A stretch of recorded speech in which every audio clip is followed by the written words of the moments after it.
The basic position of the Upanishads is that the self is the one and only reality without a second, that all this universe is finally Brahman and appears to be a multiplicity of different things and different events only by reason of Maya, which is illusion, magic, art, creative power.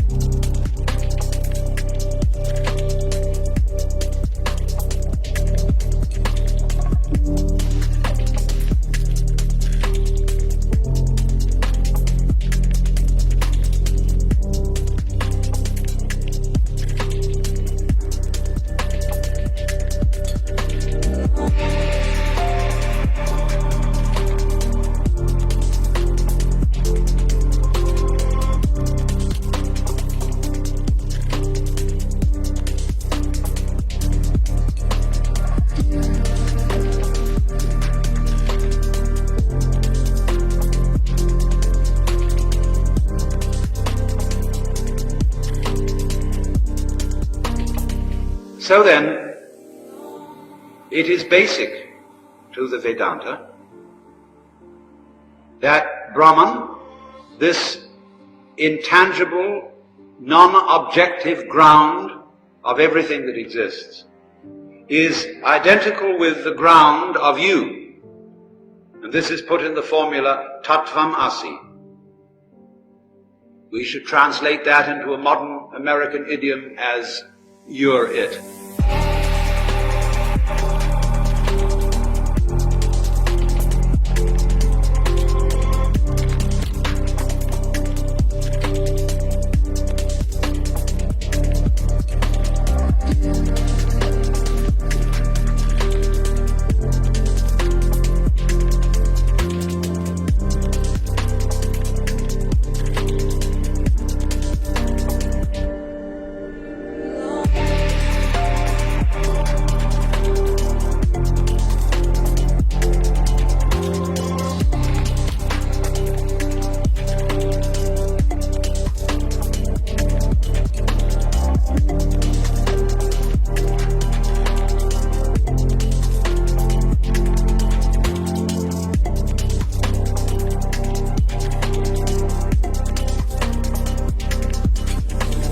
This, of course, is a doctrine which is very difficult for those brought up in the Judeo-Christian traditions to accept, because it is fundamental to Christian and Jewish theology that whatever you are surely not the Lord God. And Christians feel about the Hindu doctrine that we are all fundamentally masks of God, that it's pantheism, and that's a dirty word in Christian theological circles, because of the feeling that if everything is God, then all moral standards are blown to hell, because it means everything is as good as everything else. Everything that happens is really God, and this must include the good things and the bad things. And that seems to them a very dangerous idea. Actually, all religious doctrines contain very, very dangerous ideas.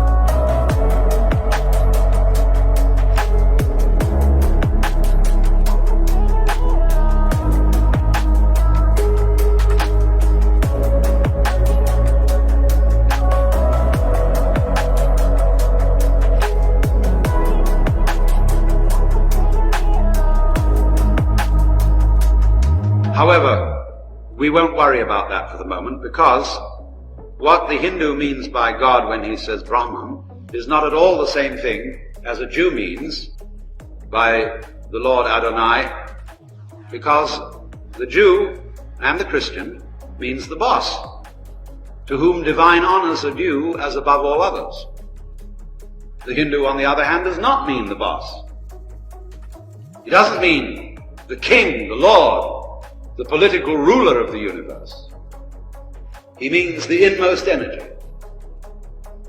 which, as it were, dances this whole universe, without, as it were, the idea of authority, of governing some intractable element that resists his or its power. So, if a Christian or a person in a Christian culture announces that he has discovered that he is God, we put him in the loony bin, because it's unfashionable to burn people for heresy anymore. But in India, if you announce that you're the Lord God, they say, well, of course, how nice that you found out. Because everybody is.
Why the great problem arises, does it appear that we are not?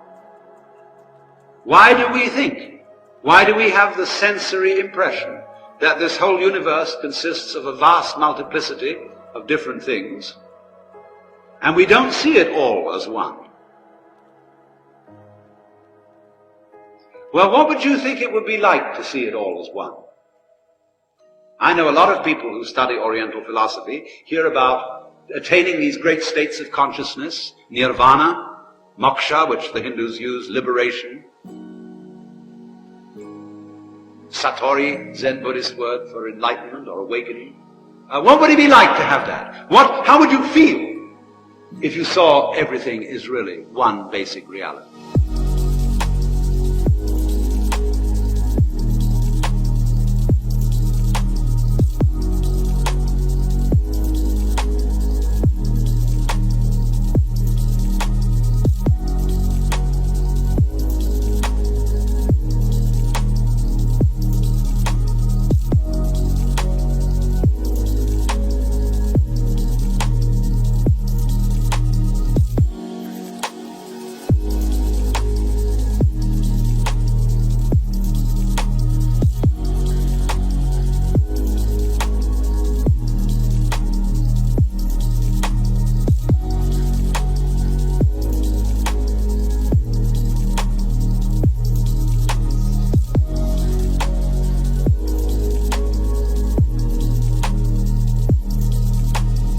Well, a lot of people think that it would be as if all the outlines and differentiations in the field of vision suddenly became vague, melted, and we saw only a kind of luminous sea of light.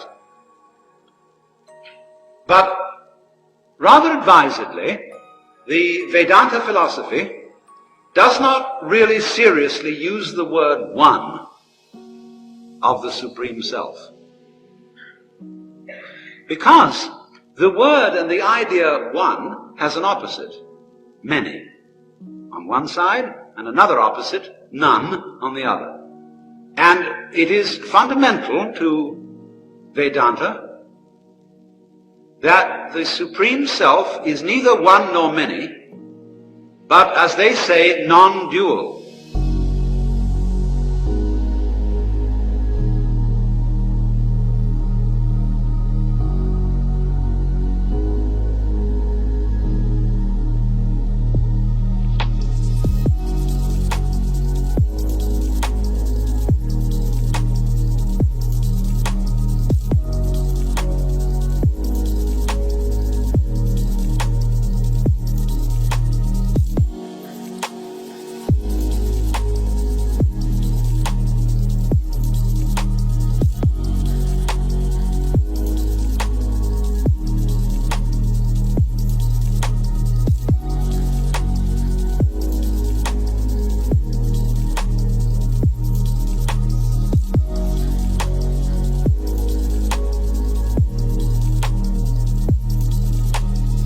And they express that in this word, advaita.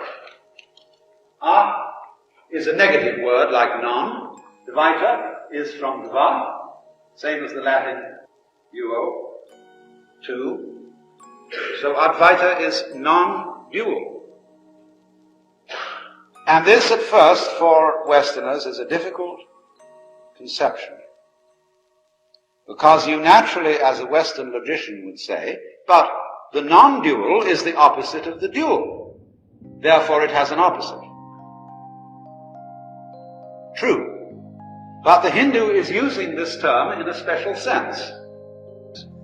How in logic, in human rationality, can I possibly think except in terms of opposites? All rational discourse is talk about classification. The classification of experiences, of sensations, of notions. And the nature of a class is that it's a box. And if a box has an inside, it has to have an outside. Is you is, or is you ain't, is fundamental to all classification. And we can't get out of it. It's almost as if, you see, whatever we see to be different is an explicit difference on the surface, covering an implicit unity.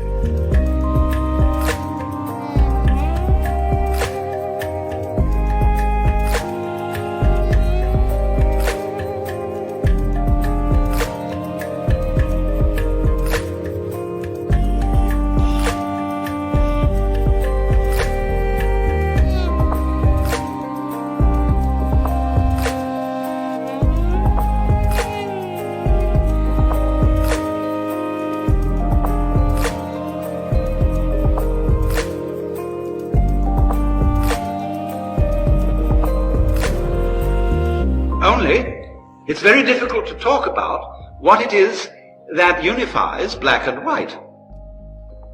Of course, in a way, the eyes do.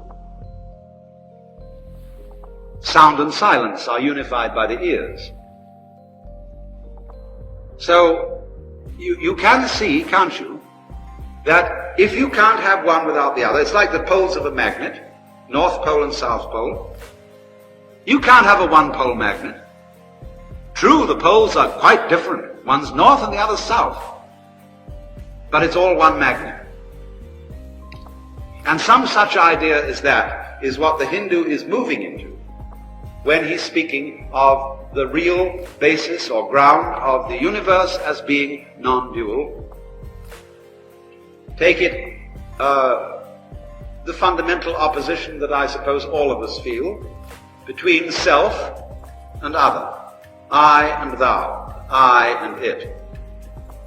There is something that is me, there's an area of my experience that I call myself, and there's another area of my experience which I call not myself. But you will immediately see that neither one could be realized without the other.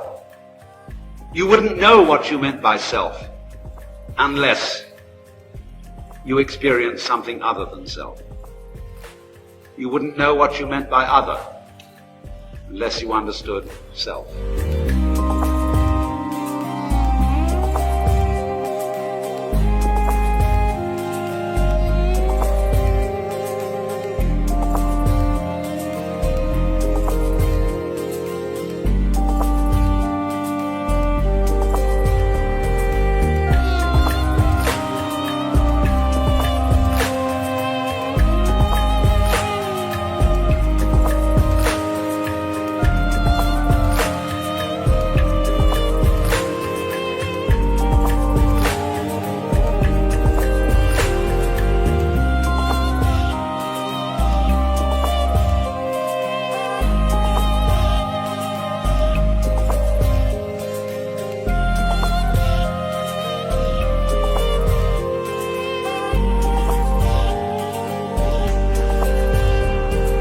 They go together.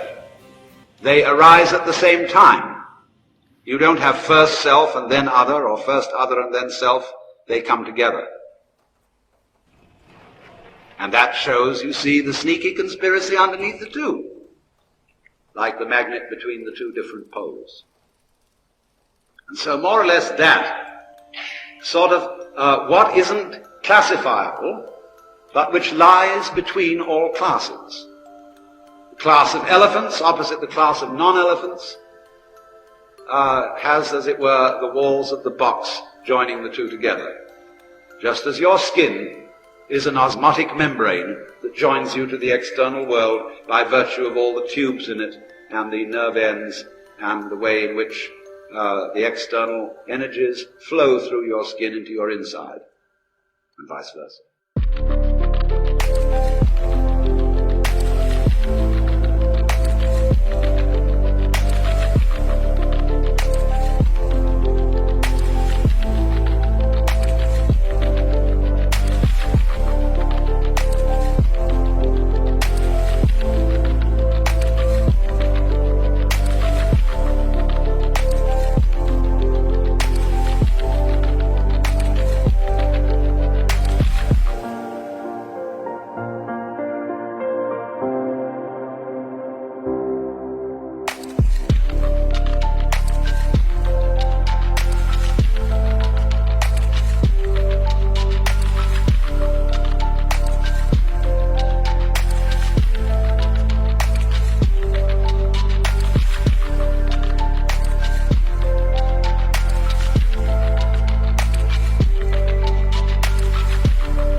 But we do, don't we, see and feel and sense, or we think we do, the world as divided into a great multiplicity. A lot of people would think of the universe as a collection of different things, a kind of cosmic flotsam and jetsam washed together in this particular area of space, and prefer to take a pluralistic attitude and don't see anything underlying. In fact, in contemporary logical philosophy, the notion of any basic ground or continuum in which all events occur would be considered meaningless, for obvious reasons. If I say that every body in this universe, every star, every planet, is moving in a certain direction at a uniform speed, that will be saying nothing at all unless I can point out some other object with respect to which they are so moving.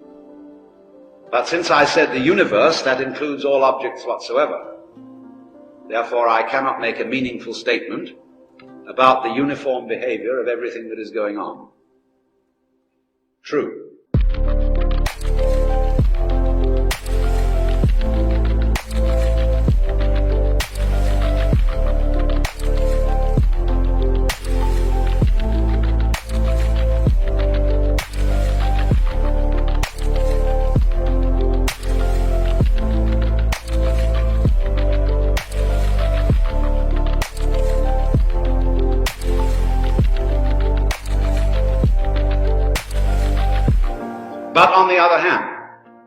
Every sound you hear on the radio, whether it be a honking horn, a Bach sonata, or a newscast, is the vibration of the diaphragm in your loudspeaker.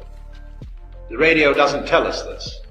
The announcer doesn't come on first thing in the morning and say, ladies and gentlemen, from now until closing time, all the sounds you will hear will be vibrations of the diaphragm in your speaker. That is taken for granted and ignored. So, in the same way, your eardrum is basic to all that you hear. Your lens of the eye and retina is basic to all that you see. What is the color of the lens of the eye? We say it is no color, it is transparent.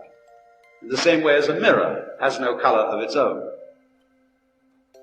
But the mirror is very definitely there, colorless as it may be. The eardrum, unheard as it may be, is very definitely basic to all hearing. The eye, transparent as it may be, is very definitely basic to all seeing. So therefore, if there were some continuum in which everything that is going on and everything that we experience occurs, we would not notice it. We would not be able really to say very much about it, except perhaps that it was there. It wouldn't make any difference to anything, except the one all-important difference, that if it wasn't there, there wouldn't be any differences.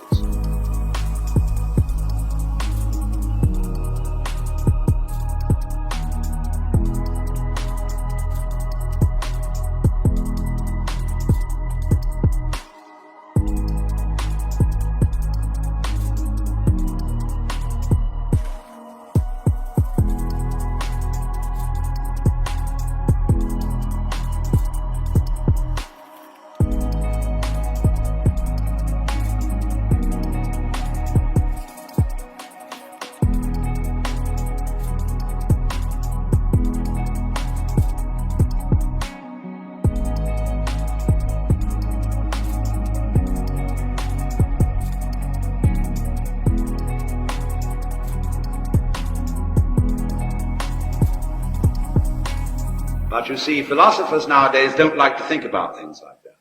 It stretches their heads, and they would rather preoccupy themselves with more pedestrian matters. But still, you can't help it. If you're a human being, you wonder about things like that. What is it in which everything is happening? What is the ground? Well, you say, obviously it's not a what, because a thing that is a what is a classifiable thing. And so, very often the Hindu and the Buddhist will refer to the ultimate reality as no thing. Not nothing, but no special thing. Unclassifiable. Can't put your finger on it, but it's you. It's what you basically are. What everything basically is. Just as the sound of an automobile horn on the radio is in one way an automobile horn, but basically it is the vibration of the diaphragm.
Okay, so you are all, in the Hindu view, vibrations of the entire cosmic diaphragm.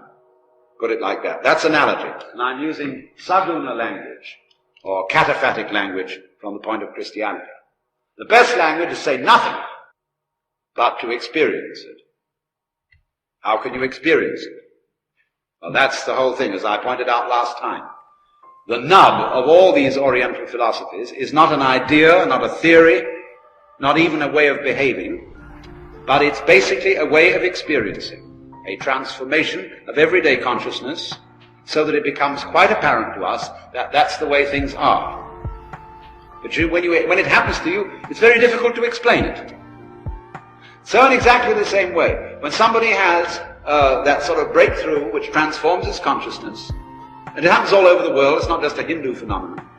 When somebody suddenly realizes it's all one, or technically non-dual, and really all this coming and going and all this frantic living and dying, grabbing, struggling, fighting, suffering, all this is a fantastic phantasmagoria.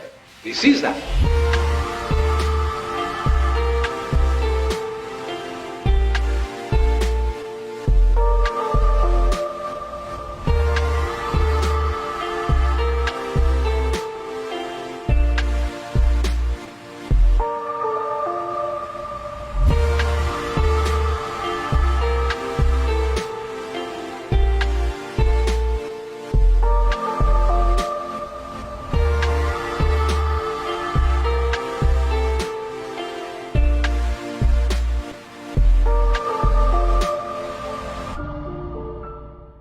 But when he tries to explain it, he finds his mouth isn't big enough, because he can't get the words out of their dualistic pattern to explain something non-dualistic.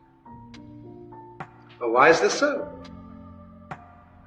Why are we under this great, magnificent hallucination?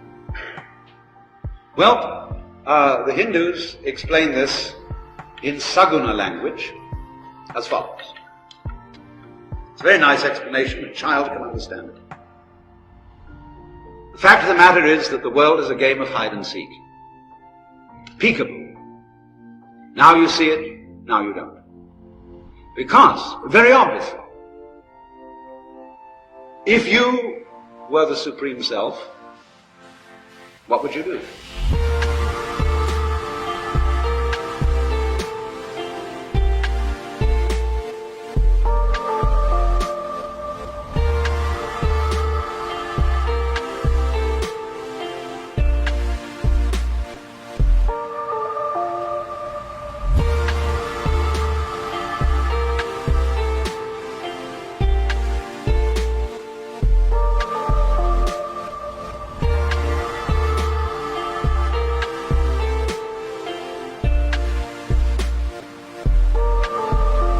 I mean, would you just sit there and be blissfully one and everything forever and ever and ever? No, obviously not. You would play games. You would, in other words, for the very nature of the fact that I said, no energy system is an energy system unless it lets go of itself. So you would let go of yourself. And you would get lost. And you get involved in all sorts of adventures. And you'd forget who you were. Just as when you play a game, playing poker. And although you're only playing for dimes or for chips, you get absorbed in the game. And nothing really important to win, nothing really important to lose, and yet it becomes fantastically interesting. Who wins and who loses?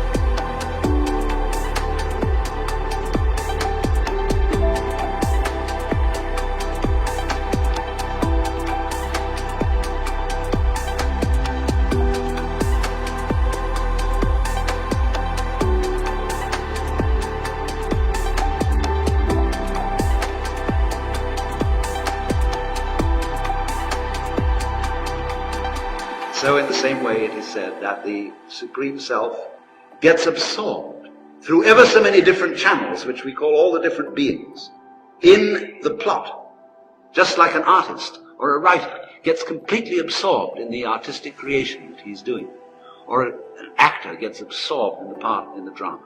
At first we know it's a drama. We go to a play and we say it's only a play, and the proscenium arch tells us that what happens behind that arch is not for real, just a show.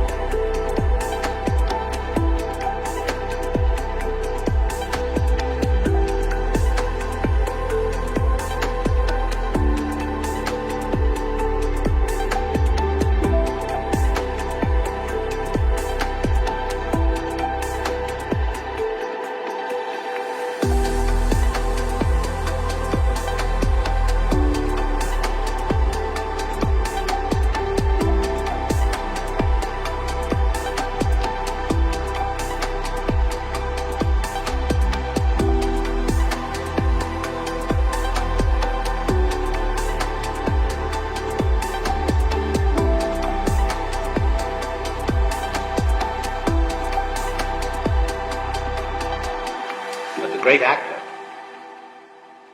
is going to make you forget it's just a show. He's going to have you sitting on the edge of your chair. He's going to have you crying. He's going to have you trembling, because he almost persuades you that it's real.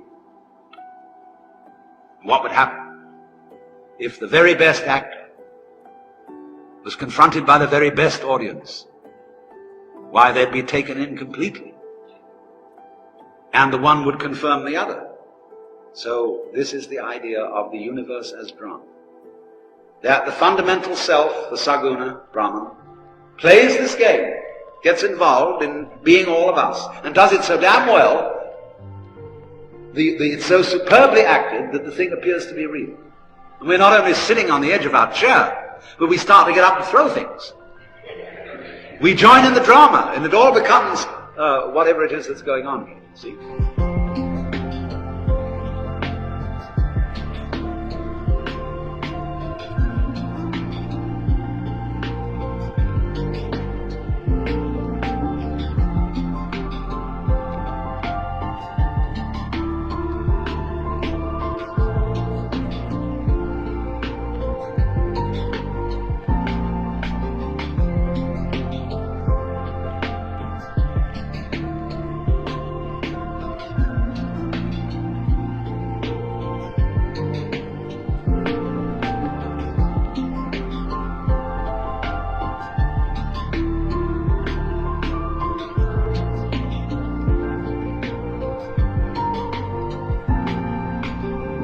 Then, of course, at the end of the drama, because all things have to have an end that have a beginning, the curtain goes down and the actors retire to the green room. And there, the villain and the hero cease to be villain and hero, and they're just the actor. And then they come out in front of the curtain, and they stand in a row, and the audience applauds the villain along with the hero. The villain for having been a good villain, the hero for having been a great hero. Play is over. And everybody heaves a sigh of relief. Well, that was a great show, wasn't it? So the same idea, the green room is the Nirguna Brahman. That behind the whole show, where there are no differentiations of I and thou, subject and object, good and evil, light and darkness, life and death.